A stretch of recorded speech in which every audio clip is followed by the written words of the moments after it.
Hello friends, कैसे हैं आप?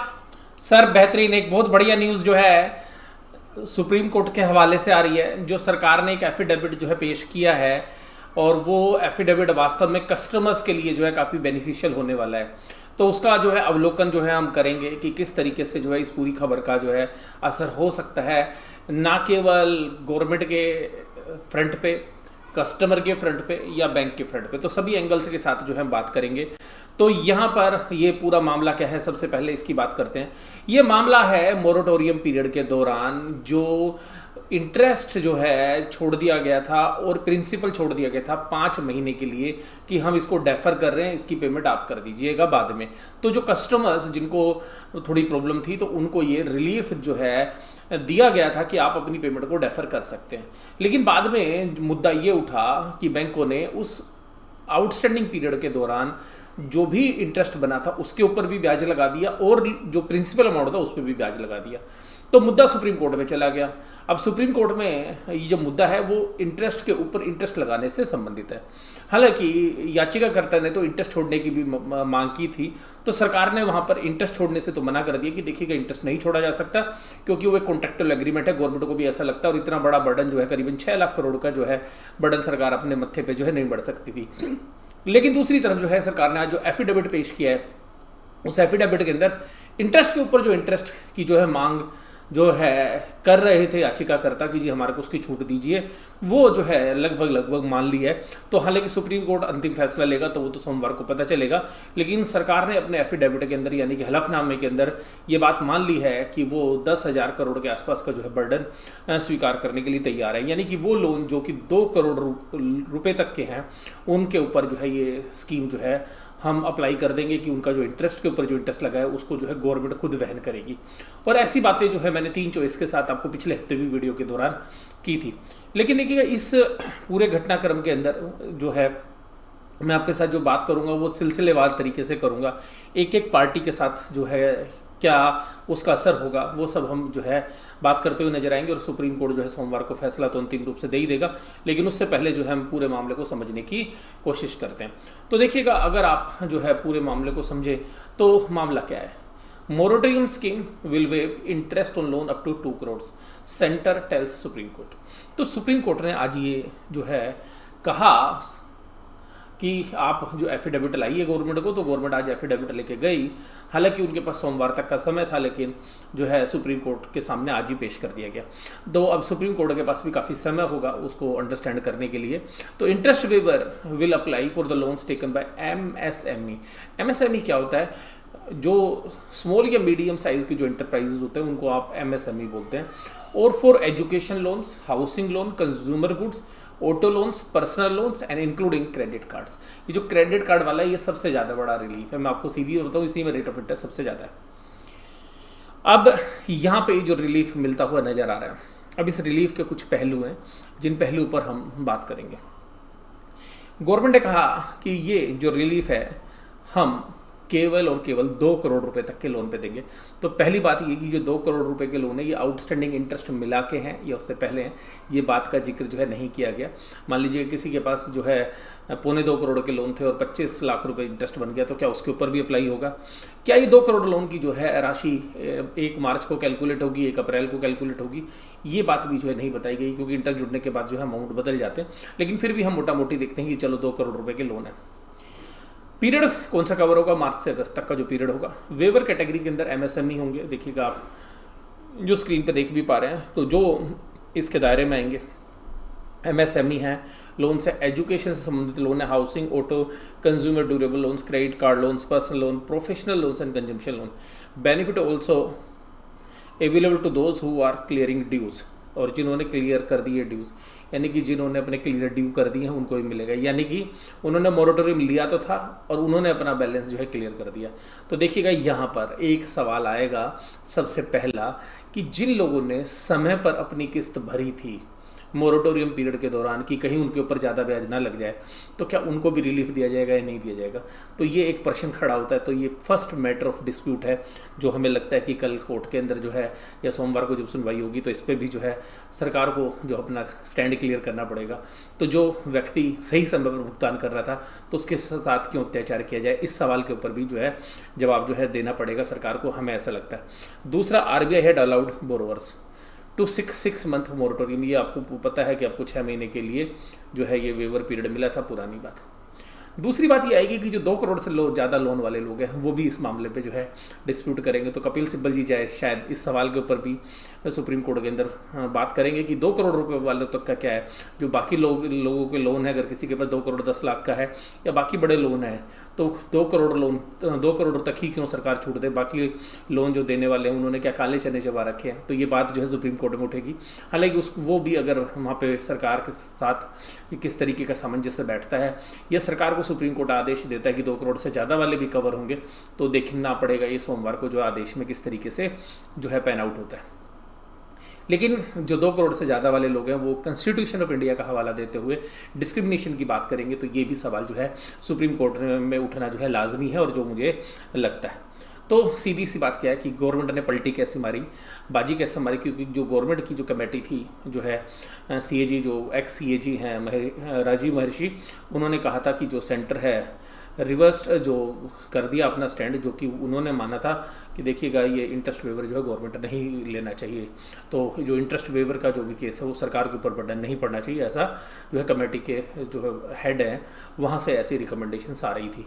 तो जो कमेटी ने जो फैसले दिए थे उस फैसलों को नज़रअंदाज करते हुए गवर्नमेंट ने एक नया स्टांस ले लिया। अब मैंने हमेशा एक बात बोली कि गलती किसकी थी, सरकार की थी, तो सरकार को बियर करना चाहिए। मुझे बहुत अच्छा लगा ये, क्योंकि सरकार जो है जिम्मेदार थी इसके लिए। हालांकि देखिएगा जो इस तरीके की जो आपदा आई, मैं मानता हूँ ये और देशों में भी आई है, तो जिस तरीके से लॉकडाउन की वजह से ये हुआ, तो गवर्नमेंट ने, मुझे पर्सनली ऐसा लगता है, जो जल्दबाजी में फैसला लिया गया विदाउट एनी प्लानिंग, अगर थोड़ा सा प्लान करते तो जो है लॉकडाउन सक्सेसफुल हो सकता था। और अब देखिएगा लोग इतने मर रहे हैं, मैं अभी देख रहा था कि 1800% का जंप आया है लॉकडाउन जो है जब से ख़त्म किया है उसके बाद लोगों के मरने का। तो अगर मुझे लगता है कि थोड़ा समय से या थोड़ा प्लान्ड तरीके से लॉकडाउन होता तो उसके जो असर्स हैं वो इकोनॉमी के ऊपर भी और लोगों के ऊपर भी थोड़े से कम होते। और ये मोरेटोरियम को भी जिस तरीके से एकाएक जो है लागू कर दिया गया, इसमें भी शायद थोड़ी जल्दबाजी की होगी। ये मेरा पर्सनल ओपिनियन है, आप लोगों की डिफरेंट ओपिनियन हो सकती है। मैं सरकार के अगेंस्ट नहीं बोल रहा हूँ, बट मैं एक जो है मुझे जो उचित लगता है वो मैं आपके साथ बात कर रहा हूँ। तो देखिएगा यहाँ पर सरकार ने ये जिम्मेदारी ली, ये बहुत ही खुशी की बात है। और जो स्मॉल जो इन्वेस्टर्स हैं, ट्रेडर्स हैं, उनके लिए बहुत बढ़िया है, डिपॉजिटर्स के लिए बहुत बढ़िया, क्योंकि बैंकों के ऊपर जो बर्डन पड़ता है वो नहीं पड़ेगा। लेकिन ये चीज़ जो है मीडिया के अंदर कुछ और तरीके से पेश की जा रही है, तो इसलिए मैं जो है आगे चल के इसके बारे में बात करूँगा। अब हम जो बात कर रहे हैं कि ये जो इंटरेस्ट वेवर का जो जजमेंट है, ये जब सुप्रीम कोर्ट ऑर्डर देगा तो वो क्या फैसले होंगे, तो वो मैं आपके साथ बात कर चुका हूँ। अब बात करते हैं बैंक के एंगल से। अब देखिएगा जो बैंक के एंगल से बात करें, मैंने 2 लोगों के एंगल से बात की। सरकार बियर कर रही है, बहुत बढ़िया है। कस्टमर्स को रिलीफ है, बहुत बढ़िया है ये। तो इकोनॉमी के लिए भी जो है आपको थोड़ा सा एक रिलीफ मिलेगा, क्योंकि अगर जो स्मॉल इन्वेस्टर्स हैं या जो स्मॉल ट्रेडर्स हैं, स्मॉल बिजनेसमैन हैं, उनको जो है रिलीफ मिलना भी जो है चाहिए था, अगर इस तरीके से जो लॉकडाउन की वजह से ये जो प्रॉब्लम उन लोगों ने फेस की। तो यहाँ पे जो है मुझे ये वेलकम लगता है, बहुत बढ़िया लगता है। लेकिन जो 2 करोड़ से ज़्यादा वाले लोग हैं वो भी अपनी बात रखेंगे, ये पक्की बात है। और क्योंकि कॉन्स्टिट्यूशन ऑफ इंडिया का जो है हवाला देते हुए आपको ऐसा लगेगा, और सरकार की तरफ से जो है ऐसा करना लाजमी भी था, क्योंकि बिहार के अंदर इलेक्शन है। तो हमें ऐसा नहीं लगता था कि सरकार जो है किसी भी तरीके से जो है बिहार के लोगों को या बाकी जो है आम जनता को नाराज़गी जो है झेलने के लिए तैयार है। और जिस तरीके से आप देखिएगा कि सरकार की क्रेडिबिलिटी जो है वो धीरे धीरे करके जो है सरकार के विरोध में जो आने वाले लोग हैं वो बढ़ते जा रहे हैं, जिसकी वजह से भी गवर्नमेंट ने यहाँ पे ये इनिशिएटिव जो लिया है वो मुझे बहुत ही बढ़िया लगा है। तो ये बहुत ही वेलकम स्टेप है गवर्नमेंट की तरफ से। और दूसरी बात है कि देखिएगा अगर आप 20 लाख करोड़ के पैकेजेस दे रहे थे, तो ये 10, 12, 15 हज़ार करोड़ जो भी खर्च होगा, हम इसको मान लेते हैं कि पैकेजेस के रूप में होगा। हालांकि देखिएगा अभी संविधान से जो है इस तरीके की जो वेवर की छूट की जो है प्रावधान नहीं करता, तो पार्लियामेंट के अंदर जो है इसको पास कराना पड़ेगा, जो भी ये बेनिफिट जो है कस्टमर्स को दिए जाएंगे। तो एक जो है आप ये अड़ंगी समझ सकते हैं कि ये भी जो है अभी लगने वाली है। तो ये मामला अब कैसे चलेगा ये तो आगे आने वाला समय लगेगा, लेकिन अभी तक मुझे जो है, अभी तक जो भी बातें सरकार ने बोली है वो मुझे जो है काफ़ी अच्छी लग रही है, क्योंकि जो हमारे यहाँ पे जो रिटेल जो इन्वेस्टर्स हैं, रिटेल जो बोरोअर्स हैं, उनके लिए जो है काफ़ी जो है रिलीफ जो है मिलने वाला है। अगर उसके बाद बात करें बैंक्स के एंगल से, तो देखिएगा बैंक के एंगल से मैं 3 तरीके से बात करूंगा आपके साथ। बैंक के एंगल से पहली बात करूंगा सेंटिमेंट के हिसाब से। अगर ये वेवर, इंटरेस्ट वेवर कर दिया जाता तो ये बैंकों के लिए एक नेगेटिव खबर होती। ऐसा नहीं था कि नेगेटिव बहुत ज़्यादा असर पड़ने वाला था, कोई प्रॉफिटेबिलिटी में बहुत ज़्यादा असर नहीं पड़ना। जो साल भर की इंटरेस्ट इनकम है उसका केवल और केवल 0.5% इंटरेस्ट का जो है असर पड़ना है। किनको ज़्यादा असर पड़ेगा, किनको कम पड़ेगा, ये मैं अभी आपको बता देता हूँ। देखिएगा, जिनकी लोन मोरेटोरियम बुक ज़्यादा थी, बड़ी थी, जैसे IDFC फर्स्ट बैंक है तो उनको बेनिफिट थोड़ा ज़्यादा होगा। उज्जीवन स्मॉल फाइनेंस बैंक, उनको बेनिफिट ज़्यादा होगा। इक्विटास होल्डिंग्स जो है उसको बेनिफिट ज़्यादा होगा। जहाँ पर बंधन बैंक है उसको बेनिफिट थोड़ा ज़्यादा होगा, क्योंकि इनकी लोन मोरेटोरियम बुक काफ़ी बड़ी है। लेकिन देखिएगा, ये केवल और केवल आपकी जो इंटरेस्ट इनकम है साल भर की, उसका केवल 0.5% है बैंक का। तो ये कोई बैंकों के लिए फाइनेंशियल फ्रंट्स पर कोई बहुत बड़ी न्यूज़ नहीं है। कभी आप सोच रहे हो कि EPS में कोई चेंज आ जाएगा या वहाँ पर कोई बहुत बड़े चेंजेस जो है आपको नहीं दिखेंगे अर्निंग्स पे। तो ये मैं बात आपको बिल्कुल सीधी सी बता दूँ। कभी आप सोच रहे हो कि अर्निंग जो है बहुत बढ़ जाएगी, वो 0.5% से ज़्यादा की जो है साल भर के अंदर उससे ज़्यादा अर्निंग नहीं बढ़ेगी। और उस पर भी अगर आप टैक्स इम्पैक्ट को देखोगे तो उतना भी नहीं होगा। हालांकि जो IDFC फर्स्ट बैंक है, बंधन बैंक है, उज्जीवन स्मॉल फाइनेंस बैंक है, इक्विटास होल्डिंग है, उनके ऊपर काफ़ी असर पड़ेगा, जिनकी मोरेटोरियम के अंदर बहुत लंबी बुक थी। तो जो बड़े बैंक हैं उन पे थोड़ा सा, क्योंकि उनकी अगर वो जो अभी उन्होंने रिपोर्ट की उनके हिसाब से उनकी मोरेटोरियम ज़्यादा थी नहीं HDFC या कोटक की, तो उनको जो है बेनिफिट भी ज़्यादा नहीं मिलने वाला।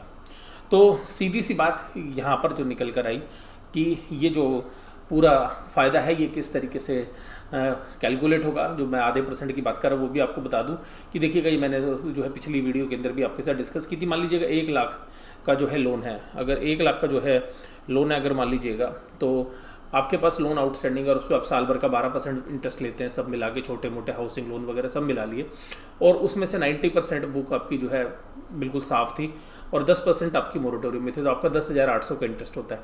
और इसका मतलब है मोरेटोरियम बुक 10,000 की है, तो इसका जो 10% है यानी कि 10% है, तो 10% इंटरेस्ट जो है आपको नहीं मिला। अब इस इंटरेस्ट के ऊपर जो इंटरेस्ट बनेगा वो बनेगा 5 महीने का 5/12, और 12% के हिसाब से तो वो बनता है 60। तो ये जो 60 है ये टोटल इंटरेस्ट का कितना है, ये टोटल इंटरेस्ट का केवल और केवल 0.5% है। तो ये आप ध्यान से समझिएगा कि 0.5%, और इस 0.5% में से भी जो है इनको टैक्स के बेनिफिट मिलते थे, तो ये जो अगर इनकम इनके पास आएगी तो उस पर टैक्स लगेगा।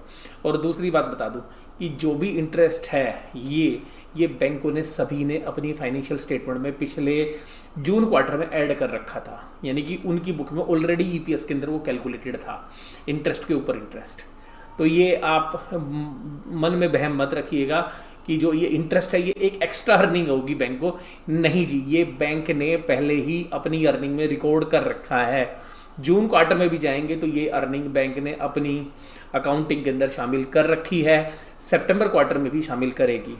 तो यहाँ पर आप ये समझिएगा कि जितना मीडिया के अंदर बात की जा रही है, जितना आप लोगों को लगता है कि बैंकों को इतना बड़ा फ़ायदा होना है, इतना बड़ा फ़ायदा नहीं है। ये बात आपको ध्यान से समझनी चाहिए।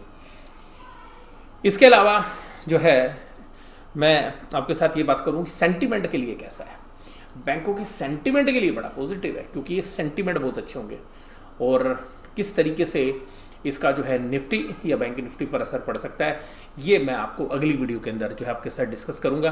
तो वीडियो देखने के लिए धन्यवाद। Thank you very much.